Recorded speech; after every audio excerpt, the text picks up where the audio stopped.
Bersyukurlah karena Allah Maha Kaya.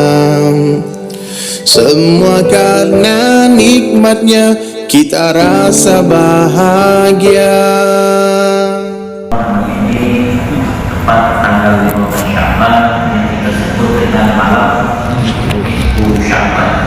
Rasulullah Shallallahu Alaihi Wasallam bersabda, ada 5 malam yang barang siapa berdoa kepada Allah maka doanya akan dijawab oleh Allah. Jadi yang pertama malam Nisfu Sya'ban. Jadi hanya sekalian malam ini adalah malam yang penuh barokah, malam di mana Allah Subhanahu wa Ta'ala akan mengabulkan doa-doa kita.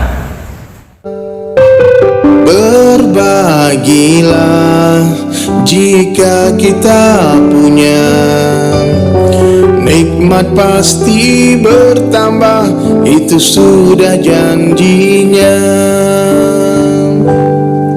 Alangkah indahnya orang yang dermawan, dicintai Allah, dimuliakan manusia. Dunia di tangan, tapi di hati jangan. Dunia keperluan, akhirat jadi tujuan. Bersyukurlah karena Allah Maha Kaya. Semua karena nikmatnya kita rasa bahagia.